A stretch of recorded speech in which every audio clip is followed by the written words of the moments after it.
The storm raged outside, lashing against the mansion's towering glass walls. Inside, the billionaire froze. His breath hitched. The homeless woman clutched a faded photo, tears streaking her face. His pulse pounded because the girl in the picture was his missing daughter. The wind howled through the vast estate, rattling the antique chandeliers and sending eerie shadows dancing along the marble floors. Inside his study, William Harrington sat motionless, staring at the untouched glass of bourbon before him. The fire crackled in the grand hearth, yet he felt no warmth. His mansion, an architectural marvel perched on a hilltop overlooking the city, felt emptier than ever. The storm outside mirrored the turmoil within him. A man who once had everything: power, wealth, and empire, now sat in the hollow silence of a house too big for a broken heart. Decades of calculated business deals had brought him untold riches, but not the one thing that mattered. His daughter, Claire, had vanished 15 years ago. He could still remember the last time he saw her, his pride, his only child, the one person who had once made this cold house feel like a home. She was just 10, standing by the grand staircase, clutching a small brown teddy bear. She had wanted him to stay, to cancel the flight, to be there for her school recital. But business had always come first. "We'll do something special when I get back," he had promised. But when he returned, Claire was gone, taken. The police found no trace, no ransom note, no witnesses, just the echo of a child's laughter that would never return. Years passed. Leads turned cold. His hope faded, and with it, so did any semblance of a soul he had left. He had built a billion-dollar empire, yet he had lost the one thing money could never buy back. Tonight, as the storm roared outside, something pulled him from his thoughts. The sound of rain pelting against the windows was suddenly interrupted by a frantic knocking at the front door. William hesitated. His staff had gone home hours ago. No one ever visited unannounced. Rising from his leather chair, he made his way through the dimly lit hall, his footsteps echoing in the cavernous space. As he pulled open the heavy oak door, the wind nearly tore it from his grip. A woman stood there, drenched and shivering, her arms wrapped protectively around a small boy. The child clung to her, his face buried in the crook of her neck, his tiny frame trembling from the cold. The woman's eyes wide, desperate, locked onto his, pleading without words. For a moment, neither of them spoke.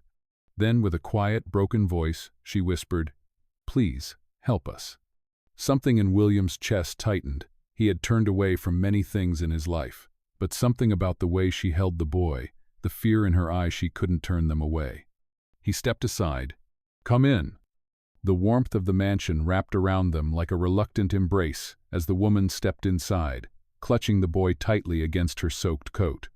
The child, no older than 6, barely made a sound, his tiny hands gripping his mother's sweater with quiet desperation. William shut the door behind them, cutting off the howling wind. Droplets of rain pooled onto the polished floor beneath their feet, but neither of them seemed to care. The woman glanced up at him, her lips trembling, though whether from the cold or fear, he couldn't tell. Her face was gaunt, exhausted, as if life itself had worn her down to the bone. But it was her eyes that unsettled him the most, eyes that held stories far too heavy for someone so young. She hesitated before speaking. I didn't know where else to go. The storm." She swallowed hard, glancing down at her son. "We've been sleeping in bus stations. I needed to keep him safe." A familiar ache settled in William's chest. He wasn't a man who let emotions dictate his actions. But there was something about the way the boy clung to her, the way she held him as though the world itself was trying to tear him away, that unsettled something deep inside him. He turned sharply. "Follow me." She hesitated for a moment before stepping forward. Through the grand hall, past the towering spiral staircase, he led them to a guest room, one of many in the massive house that had long sat empty. The room smelled of fresh linen, untouched by time. A large bed dominated the space, its covers pristine. A fireplace crackled softly in the corner, throwing golden light across the velvet drapes. William turned to her. "You can stay here for the night. I'll have my housekeeper bring you dry clothes and something to eat." The woman's lips parted, surprise flickering in her expression. I don't know how to thank you." He nodded stiffly. "Just get some rest." He turned to leave, but before he could step out, the boy, small, fragile, with wide brown eyes that carried a weight far beyond his years, spoke. "Mister, do you have any kids?" The question hit William like a ghost whispering in the dark. He gripped the doorframe, his fingers tightening against the polished wood. After a moment, he simply said, "I did."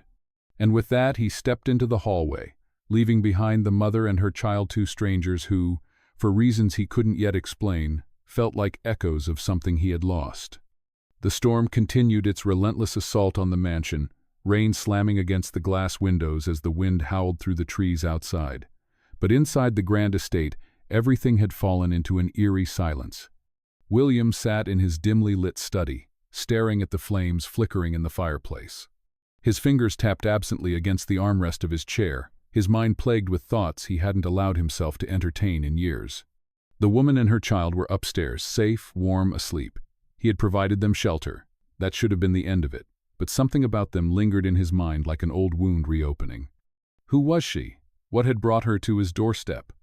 And why, after all these years, did something in her presence feel so painfully familiar? He ran a hand through his silver-streaked hair, exhaling slowly. He wasn't a man who believed in fate, but tonight, something about this storm felt like more than just a coincidence. The past never truly stayed buried. Upstairs, the woman lay awake despite the warmth of the heavy blankets wrapped around her. The boy, her son, had long since fallen into an exhausted sleep, his small frame rising and falling steadily against the soft pillows. She, however, could not rest. She stared at the grand bedroom around her luxury she hadn't known in years. The walls were lined with expensive paintings, the fireplace cast a golden glow against the dark wood furniture, and the bed beneath her was softer than anything she had ever imagined sleeping on. For a brief moment, she felt like an intruder. She had spent years surviving on the edges of society, living in shelters, sleeping in bus stations, constantly looking over her shoulder. This world, the world of billionaires, grand mansions, and effortless wealth, wasn't meant for people like her. She turned slightly, her fingers grazing the silky edge of the comforter. It felt surreal, too far removed from the cold streets and the hunger she had known for far too long. Her gaze shifted to her son. He looked peaceful for the first time in months. Her heart clenched. If nothing else, this was worth it. One night of safety. One night of warmth. Still, she couldn't shake the feeling that she had seen the man downstairs before. The way he carried himself, the sharpness in his gaze, there was something vaguely familiar about him. Had their paths crossed before? She closed her eyes, trying to push the thoughts away. None of it mattered. They would be gone by morning. That was the plan. That had always been the plan. William, however, had no intention of sleeping. Instead, he found himself standing in his private library, running a hand along the worn leather spines of books he hadn't touched in years. His mansion was full of things: art, furniture, antiques, but none of it had meant anything since the day Claire disappeared. His fingers stilled over a small wooden box tucked between the shelves. Slowly, almost hesitantly, he pulled it free and carried it to his desk. It had been years since he had opened it. The lid creaked slightly as he lifted it, revealing a handful of old photographs, yellowed with time. His chest tightened as he sifted through them, pictures of Claire as a child, her wide smile, her bright eyes filled with life and laughter. Until the last photo, the one taken just days before she vanished. His fingers trembled slightly as he traced the edges of the image. Claire, standing in front of their old summer home, clutching her teddy bear, the last memory he had of her before everything fell apart. He swallowed hard, forcing himself to push past the ache. Then, something strange happened. As he stared at the photograph, a sudden, unsettling thought crept into his mind. The woman upstairs, her eyes. There was something about them, something that nagged at him. He tried to dismiss it, but the thought had already taken root. With a sharp inhale, he stood, pushing the chair back. He needed to know more. He needed to know who she was. Morning arrived in muted shades of gray. The storm had passed, leaving behind damp earth and a heavy stillness in the air. The woman woke to the soft glow of sunlight filtering through the curtains. For a moment, she forgot where she was. Then reality came crashing back. Her son stirred beside her, stretching his tiny limbs with a small yawn. "Morning, sweetheart," she murmured, brushing a hand over his hair. The boy blinked up at her sleepily before his stomach let out a soft growl. She smiled faintly. "Let's find some breakfast." As they stepped into the hallway, she hesitated, uncertain of where to go. The mansion was massive, its corridors stretching endlessly in every direction. But before she could decide, a voice spoke from behind her. "You're awake." Anna froze. Her body went rigid, her grip on her fork tightening until her knuckles turned white. Ethan didn't notice. He was still waiting for an answer, completely unaware of the chaos he had just unleashed. William forced himself to breathe, to steady the sudden storm raging in his chest. Had she told him to ask that? Was this some kind of game? "No," he said after a long pause, his voice unreadable. "Not anymore." The words hung heavily in the air. Ethan frowned slightly, as if he could sense the weight behind them, but he didn't ask any more questions. Instead, he stuffed another piece of toast into his mouth, swinging his legs carelessly. Anna, however, remained unnervingly still. Too still. William set his cup down with a quiet clink against the saucer. He needed to know more. And he needed to know now. He shifted his approach. "How old is Ethan?" he asked, his tone deceptively casual. Anna blinked, thrown off by the change in subject. 6. William tilted his head slightly. And his father? A muscle in her jaw twitched. Not in the picture. Too quick. Too rehearsed. Another lie. William's mind raced, the pieces rearranging themselves faster than he could grasp them. Every instinct in him told him this wasn't random, this wasn't some meaningless encounter. Something about Anna and her son was connected to him. The question, Washoe. A thought struck him. A possibility so outlandish, so impossible, that he nearly dismissed it. But then, Ethan laughed. A small, innocent sound, unburdened by the tension in the room. And in that moment, as the boy threw his head back with pure, childlike joy, William saw it. His breath hitched. It was faint, so subtle that he might have missed it if he hadn't been looking. The shape of his smile, the slight dimple in his left cheek, it was identical to Claire's. The world around William blurred for a moment. He couldn't breathe, couldn't move. His pulse pounded, an eerie chill creeping through his veins. This wasn't a coincidence. This couldn't be a coincidence. His stomach twisted violently, his grip tightening against the edge of the table as realization slammed into him with the force of a freight train. He had to be wrong. He had to be imagining it. But the resemblance it was there, right in front of him. Claire had been gone for 15 years. But Ethan had her smile. William's hands clenched, his chest burned with a desperate need for answers, but he forced himself to stay still, to think. Confronting Anna now wouldn't work. She was already on edge, already looking for an excuse to run. If he pushed too hard, she would vanish, and he couldn't afford that, not until he knew the truth. So instead he leaned back, forcing a small, practiced smile onto his face. "He's a good kid," he said, his voice calm despite the storm raging inside him. Anna nodded stiffly, her fingers still wrapped tightly around her fork. "He is." She didn't elaborate. William let the silence stretch, waiting, watching. He needed to be careful, to handle this, like a game of chess. One wrong move, and she would slip through his fingers. So he chose his words carefully. "You should stay," he said finally. Anna's eyes snapped to his, suspicion flashing across her face. "What?" "The storm was bad," he said smoothly. "Roads might still be blocked. You have nowhere else to go. Stay for a few more days." Anna hesitated. William could see the war happening behind her eyes, the urge to run battling against the exhaustion in her bones. Then finally she exhaled. "Okay," she said. But her voice was wary. She didn't trust him, and William didn't blame her. Because the truth wash didn't trust her either. Not until he found out exactly who she was. And more importantly, what she knew. She turned sharply. William stood at the end of the hall, watching them with an unreadable expression. He was already dressed, his sharp suit pressed to perfection, but there was something different in his demeanor this morning. Something tense. "I was just looking for the kitchen," she said cautiously. He nodded, his gaze shifting briefly to the boy. "Come with me." They followed him through the house, past grand rooms and endless hallways, until they reached a sprawling dining area. A fresh breakfast had already been set out on the long mahogany table legs, toast, fruit, steaming cups of coffee. The boy's eyes widened. The woman hesitated.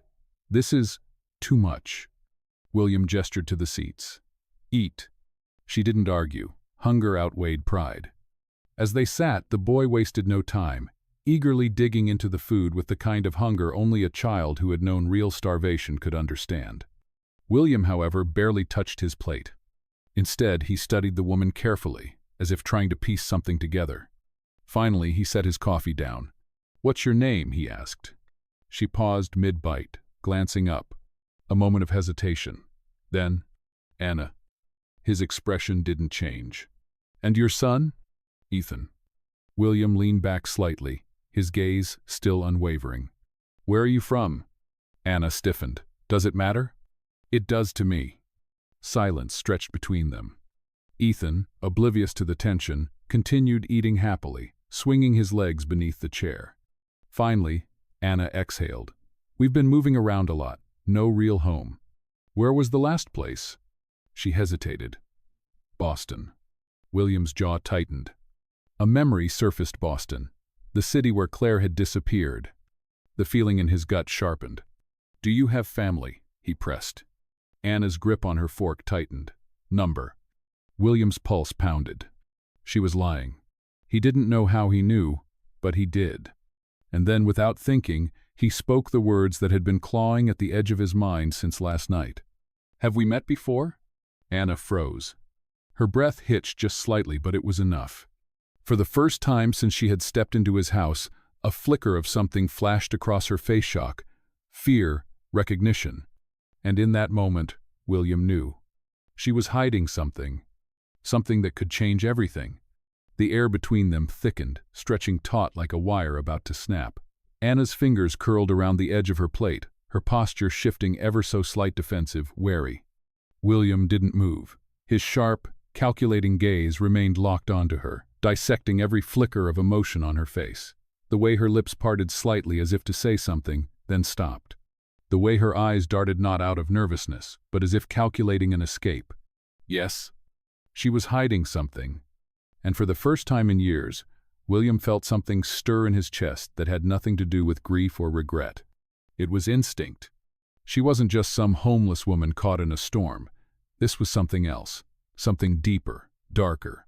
"You never answered my question," he said slowly, his voice dangerously soft. "Have we met before?" Anna swallowed, composing herself. "Number." A lie. She had hesitated too long before answering. Ethan, unaware of the storm brewing between the adults, reached for a piece of toast, humming to himself as he spread jam across the surface with small, unsteady hands.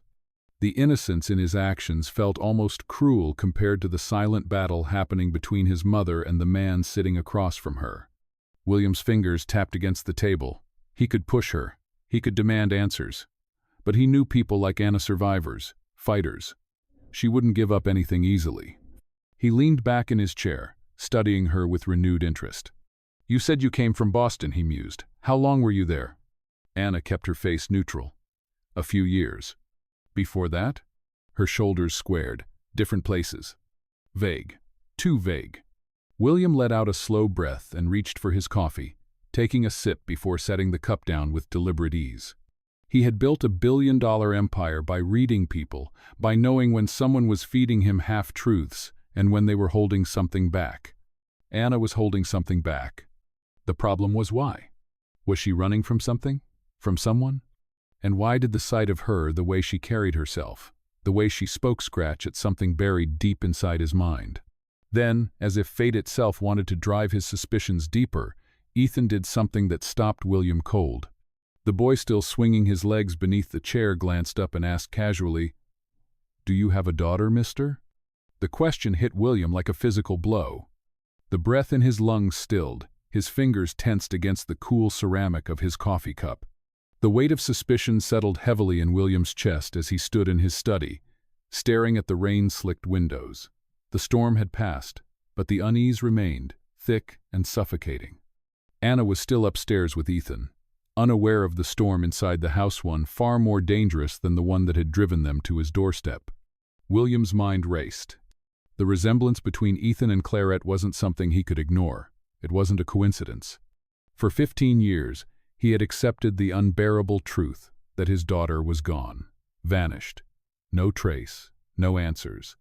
But now, this woman, This boy, they were connected to her. He could feel it in his bones. But how? Anna had lied to him. She was hiding something, and William intended to find out exactly what it was. Upstairs, Anna sat stiffly on the edge of the bed, staring at the bedroom door as if expecting it to burst open at any second. Something had changed. She had felt it the moment William had studied Ethan too closely, his gaze lingering just a second too long, the way his expression had shifted cold, calculating. He suspects something. Her pulse pounded in her ears. They had to leave. She had made a mistake staying here. One night had turned into something far more dangerous. She had seen the way William had looked at her over breakfast like a man piecing together a puzzle that was dangerously close to completion. Anna turned to Ethan, watching as he played quietly with a toy car he had found on the bedside table. She hated this, the running, the lies. But she had no choice. She had made a promise, and she wasn't going to break it. William moved through the house with quiet, deliberate steps, his thoughts a tangled mess of past and present. He needed proof, something tangible to confirm what his instincts were screaming at him. And he knew exactly where to find it. He entered his office, heart hammering as he strode toward the locked cabinet in the corner. His fingers trembled slightly as he retrieved a key from his desk drawer, inserting it into the lock with a quiet click. The cabinet door swung open, revealing files, photographs, and old case reports, everything he had ever gathered about Claire's disappearance.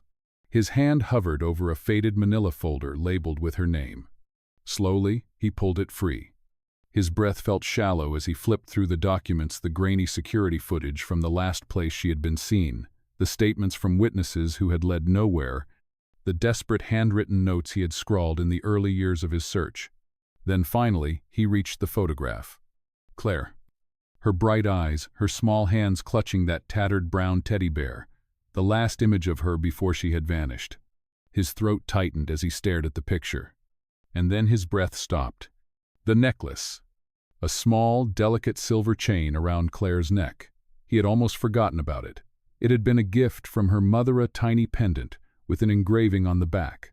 He hadn't thought about it in years. His hands shook as he set the photograph down, his mind racing.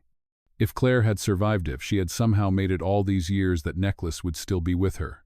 And if Ethan was connected to her in any way, Anna would know something about it. His jaw tightened. It was time for answers.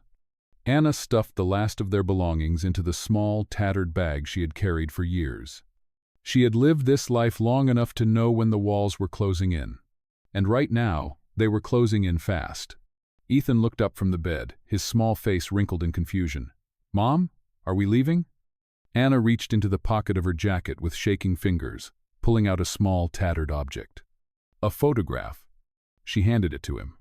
William stared down at it, his breath coming in sharp, ragged gasps. It was old, creased, and worn from too many years of being handled. But the image was unmistakable. A young woman, golden brown hair, wide, familiar eyes, and in her arms a newborn baby. William's vision blurred. His fingers trembled as they traced the edges of the photo, his chest heaving with silent agony. He knew that face. Claire. Not as a child, not frozen in time from the last picture he had of her, but grown. A woman, a mother, alive.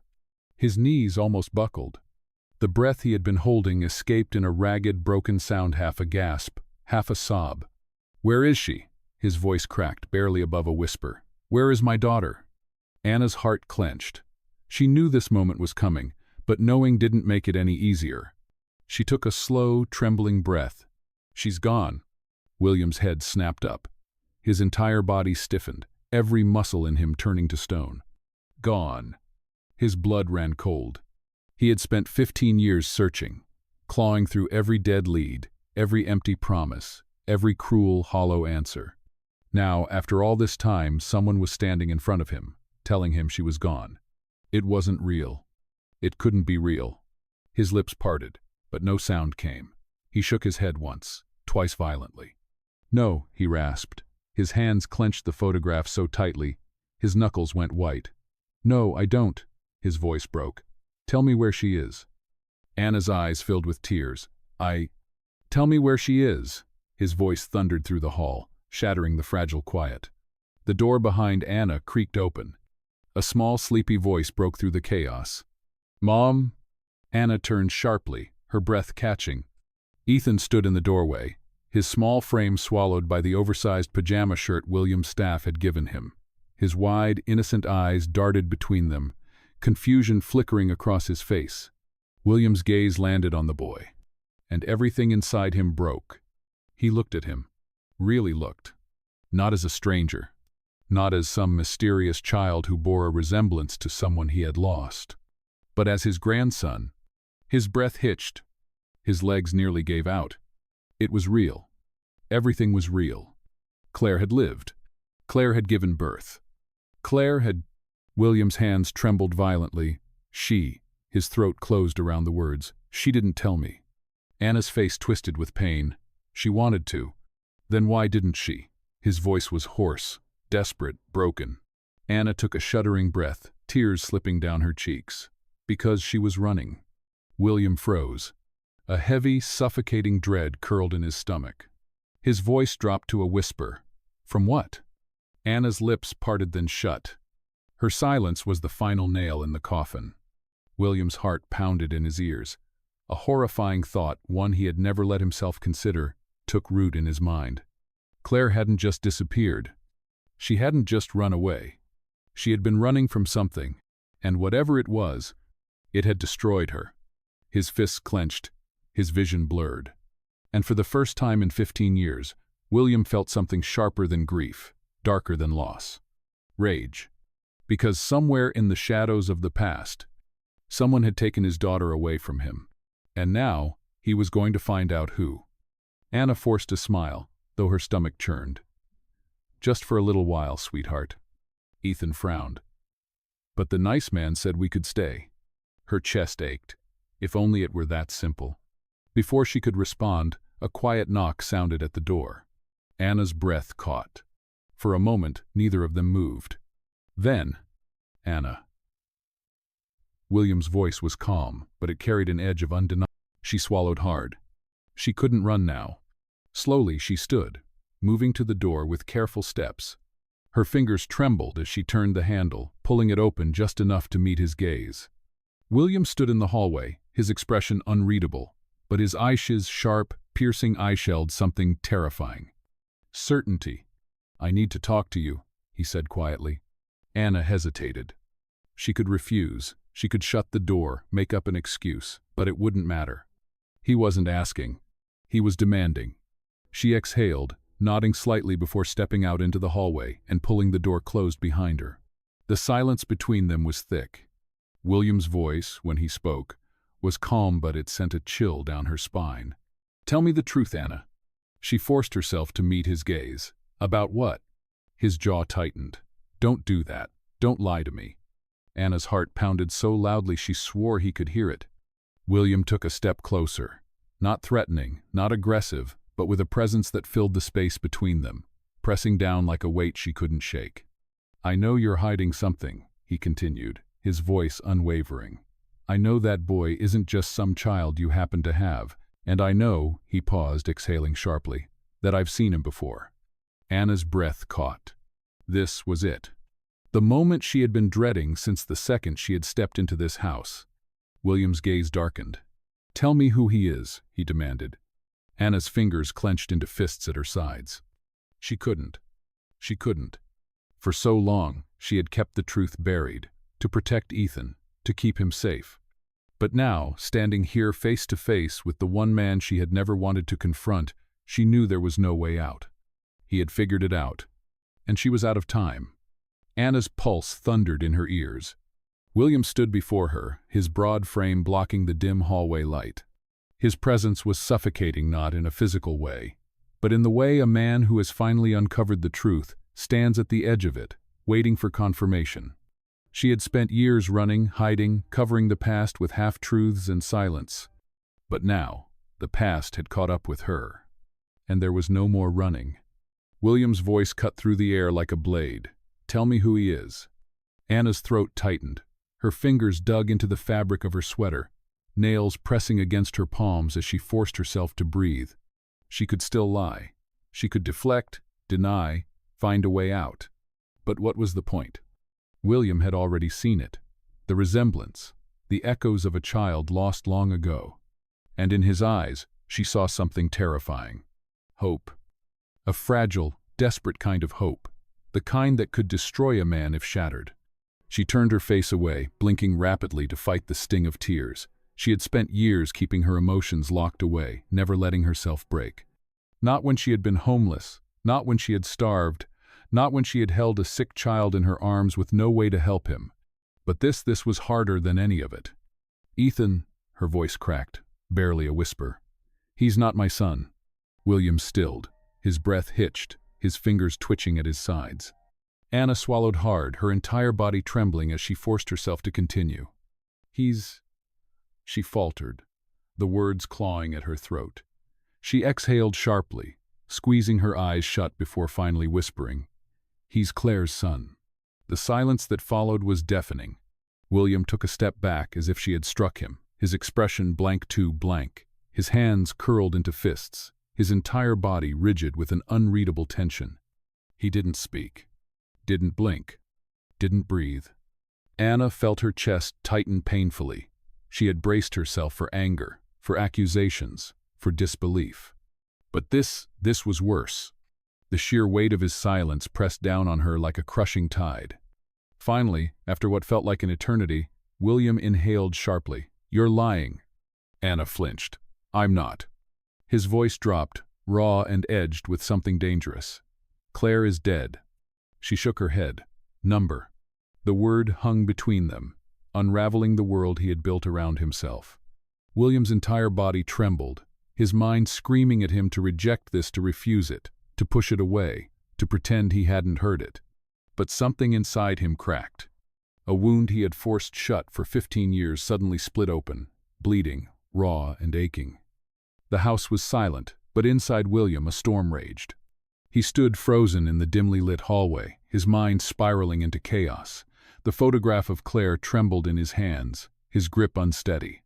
The edges were worn, the ink slightly faded, but the image burned into him like a brand. She had been alive. She had given birth. She had tried to reach him and failed. His throat constricted, a raw, burning sensation clawing at his chest. The mansion, vast and grand, suddenly felt suffocating, its walls pressing in on him, the chandeliers above casting haunting shadows that stretched like ghosts of the past. His daughter had been running, and now she was gone. He swallowed hard, turning his gaze toward Ethan. The boy stood in the doorway, rubbing sleep from his eyes, oblivious to the weight of the moment. His hair was messy, sticking up in wild tufts, and his small frame seemed even smaller beneath the oversized pajama shirt. He was just a child, innocent, unaware. Yet he carried in his face the unmistakable traces of Claire. William felt something in his chest splinter. How many nights had Claire held Ethan the way he had once held her? How many times had she whispered reassurances into his hair the way William had done when she was small? And where had she been when she had drawn her last breath? His hands curled into fists. His voice, when it finally came, was hoarse, raw. Who was she running from, Anna? Anna tensed. Her gaze flickered toward Ethan, hesitation flickering in the depths of her tired eyes. William clenched his jaw. "Don't lie to me." Anna exhaled shakily. She looked down, her arms folding tightly over her chest, as if trying to hold herself together. When she finally spoke, her voice was quiet, almost fragile. "There were people," she murmured, "people who wanted to hurt her." William's breath hitched. "Who?" Anna hesitated. "Two, don't know exactly, but she was afraid, always looking over her shoulder. She never told me much, just that she couldn't stay in one place for long." William felt his stomach twist. 15 years. 15 years of sleepless nights, of searching, of mourning, of begging for an answer. And now the truth was unraveling, slow and cruel, dragging him deeper into a past he thought was sealed shut. He turned away, pacing to the end of the hallway. His hands found his temples, pressing against them as if he could physically push back the overwhelming surge of emotions clawing at his insides. Regret. Anguish. Rage. He had failed her. His daughter, his only child, had spent her final years alone, scared, running from something he hadn't been there to protect her from. His fingers curled against the wood paneling of the hallway. The weight of his failure pressed down on him like a crushing vice. He should have looked harder. He should have done more. The air in the room felt too thick, too heavy. He needed space, anything to stop the suffocating grief from swallowing him whole. Without another word, he turned sharply and stormed down the stairs. Anna flinched. "William?" But he didn't stop. Couldn't stop. The night was cold when he stepped outside, but he barely felt it. The wind howled through the trees, rustling the branches like whispered accusations. William's breath came ragged and uneven, white puffs curling into the midnight air. He clenched his fists, his nails biting into his palms. This wasn't just grief. This was something else. Something dark. Something dangerous. He had spent years drowning in his sorrow, numbing himself to the pain with work, distractions, and silence. He had told himself Claire was gone, had forced himself to accept the ache that never truly left. But now? Now he knew that someone had taken her away from him. Not death. Not fate. Someone. And that meant someone had to pay. His jaw tightened, his breathing steadying as something new ignited inside him, something he hadn't felt in years. Purpose. For the first time in over a decade, he had a reason to fight. He would find out who had done this. He would bury them. And he would protect the only piece of Claire he had left. Ethan. The realization settled into his chest, solid and unshakable. The boy was his blood, Claire's son. Which meant he was now William's responsibility. A soft rustling sound behind him made him turn. Anna stood at the threshold of the doorway, arms wrapped around herself, her face pale beneath the moonlight. She didn't speak at first. Then, quietly, she said, "I tried to save her." William's chest tightened. Anna swallowed, looking away. "I met Claire a year before she died. She was living in a shelter, trying to get enough money to keep Ethan safe. She never told me everything, but she said she had been running for a long time." William's fingers twitched at his sides. Running from who? Anna shook her head. "She wouldn't say. She was too afraid. She just told me that if anything happened to her, I had to take Ethan and disappear." Silence stretched between them. Anna's voice grew softer. She knew they were coming for her. William exhaled sharply, the icy air burning his lungs. She had known. She had seen it coming. And yet she had still died alone. His throat ached. For years he had blamed himself for losing her. Now he had something else. Someone to blame. His fingers twitched, the old hunger for vengeance creeping back into his veins. Anna shifted on her feet. "William, I know this is. I'll find them." His voice was cold, steely, absolute. Anna's breath hitched. "What?" William turned, his expression unreadable. "Whoever did this, whoever took my daughter away from me, I'll find them." The finality in his voice sent a chill through her, because she knew he meant it. William Harrington wasn't just a billionaire. He was a man who had built an empire from nothing, a man who never lost. And now he had nothing left to lose. A storm was coming, and this time William was the storm.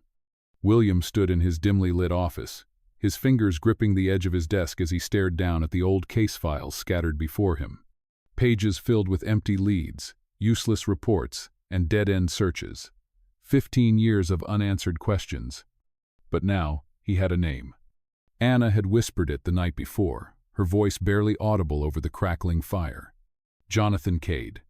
The name sent ice through William's veins.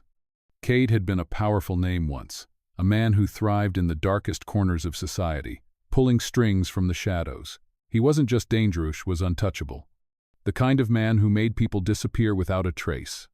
And now, William knew that Claire had been one of them. He exhaled slowly, forcing the rage in his chest to settle. He needed focus, not fury. This wasn't just about revenge. This was about justice. He turned, his gaze landing on the security monitor displaying live footage of the mansion's many rooms. His eyes lingered on the screen showing the guest bedroom.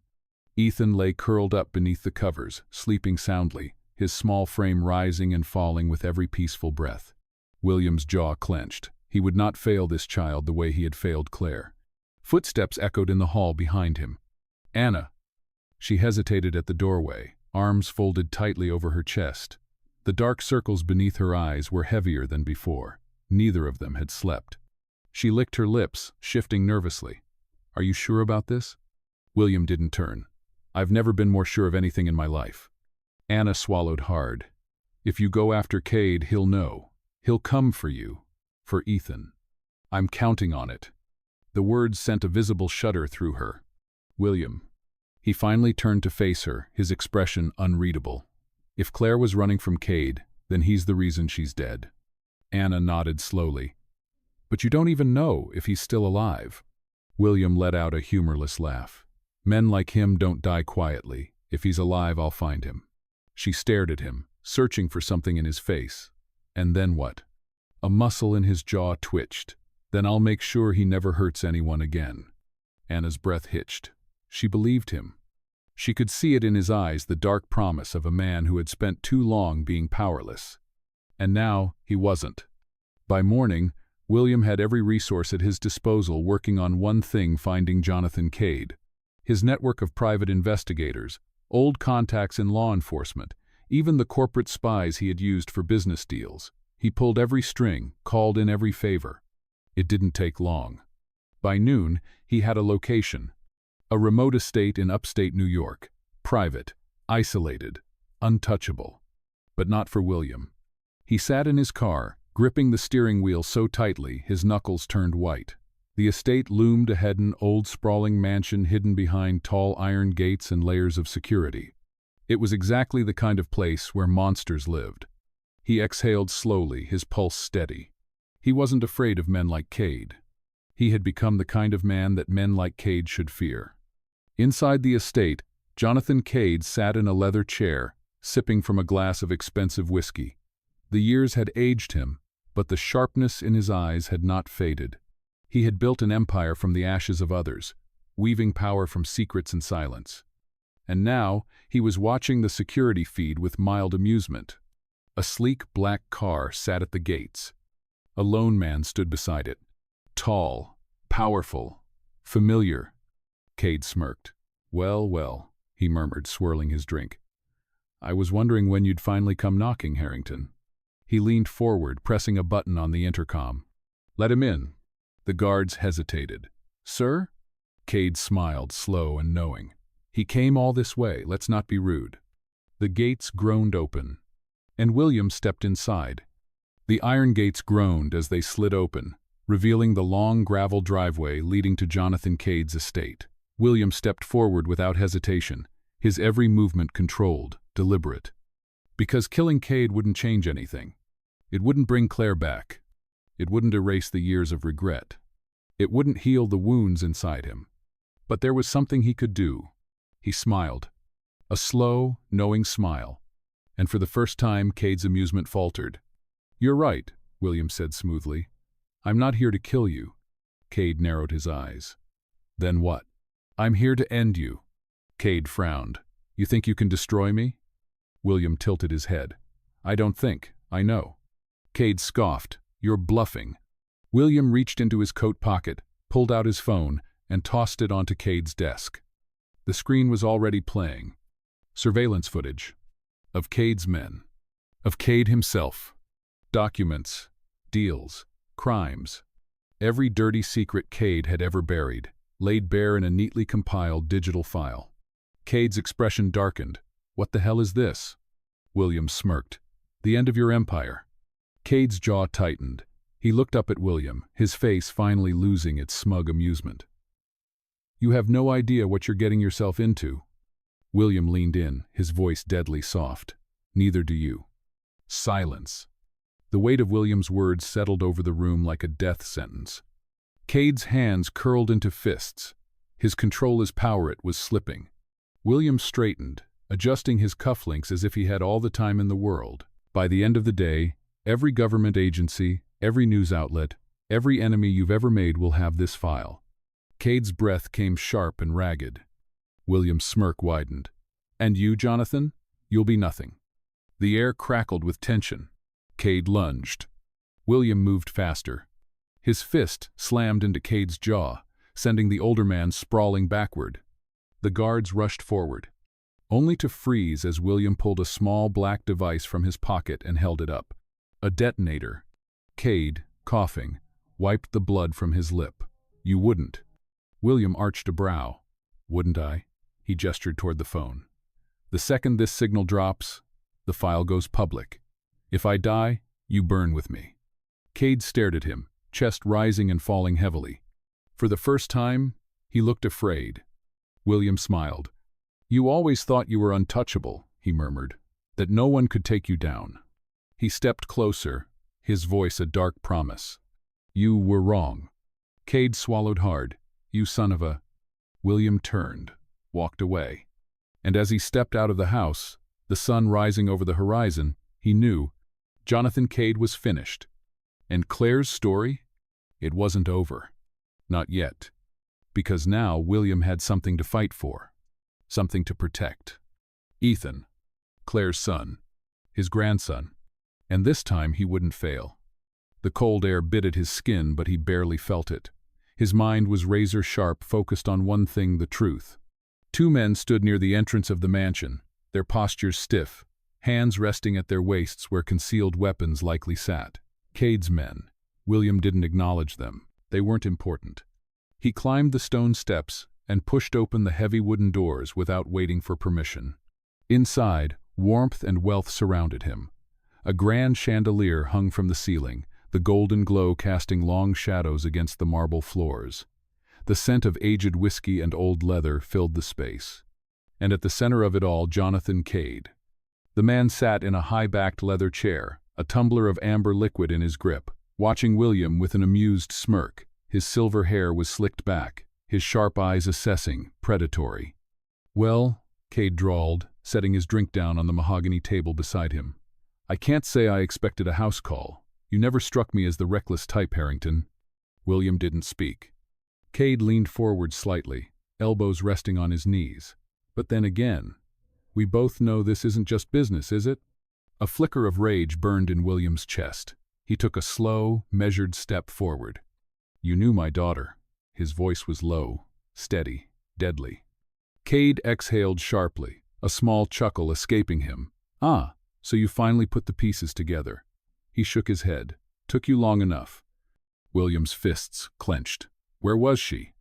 Cade sighed, picking up his glass again. That's the real question, isn't it? He took a sip before setting it down. Your daughter, she had a talent for making enemies. William's vision blurred with red. She was a child. Cade smirked. Was she? He gestured toward the empty seat across from him. Sit. Let's talk like civilized men. William didn't move. Tell me what happened to her. Cade sighed dramatically. You know, William, there was a time when I might have done business with you. You had potential. Ruthless, brilliant, just the kind of man I like. But Claire? He let out a dark chuckle. She was different. William's entire body went still. What do you mean? Cade tilted his head. She didn't run from me. He smiled, slow and cruel. She ran at me. William's breath hitched. She came looking for you, Cade continued. For answers, for revenge. She thought I had something to do with your detachment. He gestured vaguely.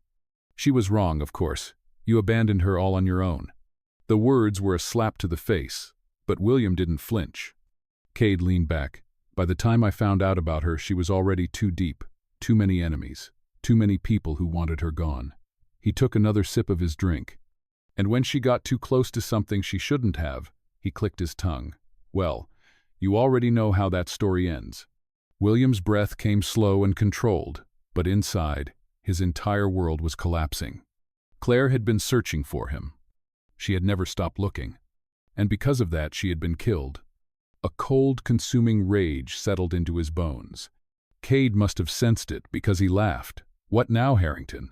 You storm into my house demanding answers, and now that you have them, what do you plan to do? Kill me? He gestured lazily to his guards at the door. You're outnumbered, outgunned. You're not a stupid man. You know how this ends. William took another step forward. The guards tensed. Cade's smirk widened. Ah, there it is, the fire, just like your daughter. William's hand twitched. The need for violence curled through his muscles, but he held himself back. The sun had barely risen by the time William stepped out of Cade's estate. The crisp morning air filled his lungs, but the storm inside him had yet to settle. His heart pounded, his hands still clenched, his body humming with the residual energy of a confrontation that had been 15 years overdue. Cade was done. Everything he had built, every deal, every crime, every power move was crumbling under the weight of William's carefully laid out destruction. But none of it mattered. None of it would bring Claire back. He exhaled slowly, trying to calm the ache in his chest. She had been searching for him. All this time, she had been looking for him while he had convinced himself that she was simply gone. And now, she was. But a piece of her remained. Ethan. William's steps were slow and deliberate as he walked back to his car, each one heavier than the last. He had spent decades building his fortune, making deals that turned empires into dust, bending the world to his will. But this was the first time in years that he felt truly afraid. Not of losing money, power, or reputation, but of failing again. Of failing Ethan.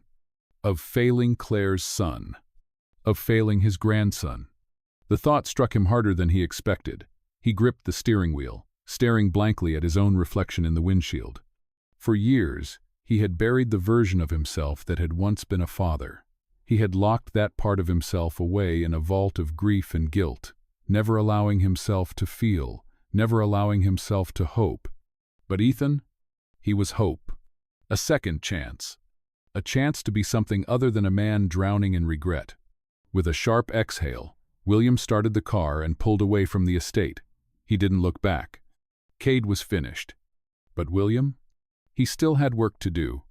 Anna stood in the kitchen, her fingers wrapped around a cup of untouched tea. She had barely slept.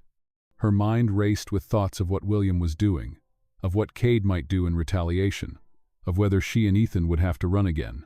The thought exhausted her. She had spent too many years running, too many years looking over her shoulder, afraid of shadows in the corners. She glanced toward the living room, where Ethan sat curled up on the couch, flipping through a picture book William's staff had given him. He looked happy, safe. She swallowed against the lump in her throat. She had promised Claire she would protect him, but for the first time in years, she wondered if running was really the way to do that. Maybe, just maybe, it was time to stop. Maybe it was time to stay. The distant sound of an engine made her tense. Her grip tightened around the mug. She turned just as the front door swung open. William stepped inside. Anna scanned him quickly, her breath catching. He was unharmed. No blood, no bruises, just a quiet intensity in his expression that made her chest tighten. "It's done," he said simply. Anna let out a breath she hadn't realized she was holding. He stepped further into the room, his gaze shifting to Ethan. The boy looked up, his wide eyes curious. He studied William for a long moment, then hesitantly closed his book. "Did you stop the bad man?" he asked. William froze. Anna's lips parted, about to interrupt, but she stopped herself. William needed to answer. Slowly, he crouched down so that he was level with Ethan. "Yes," he said, his voice quiet but firm. "The bad man won't hurt anyone anymore." Ethan studied him, considering his words carefully. Then, to William's utter shock, the boy smiled. "Good," he said simply. And then, before William could react, Ethan stepped forward and wrapped his small arms around him. William went still. He hadn't expected that. He hadn't expected the warmth that suddenly pressed against him, the quiet, unspoken trust in Ethan's simple embrace. For a long moment he didn't move. Then, cautiously, his arms came up, closing around the boy. Anna's throat tightened at the sight. William had spent so long believing he had lost everything. But now, holding Claire's son, his grandson, he realized something. He hadn't lost everything. He had been given something new, something worth protecting, something worth living for. Ethan pulled away, grinning. "Can we have pancakes now?" Anna let out a quiet laugh, wiping at the tears that had slipped down her cheek. William exhaled, a small, almost disbelieving chuckle escaping him. "Yes," he murmured. "I think we can." The days passed quietly. For the first time in years, the mansion didn't feel empty. William found himself lingering in the kitchen in the mornings, watching as Ethan sat at the counter eating breakfast, his small feet kicking against the stool. He found himself pausing outside the library when he heard Ethan's laughter echoing from inside, the sound so achingly familiar that it sent a dull ache through his chest. And he found himself sitting beside the boy at night, reading stories aloud in a voice that had once only spoken in boardrooms and business deals. It was new, strange, good.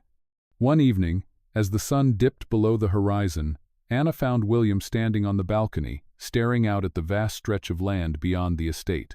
She hesitated before stepping forward. "You're different," she said quietly. William didn't look at her. "Am I?" Anna nodded. "You don't seem as lost anymore." He exhaled. "I thought I had nothing left." Anna swallowed. "And now?" He turned to look at her. His expression was unreadable, but there was something lighter about it. Now he had Ethan. Now he had a chance.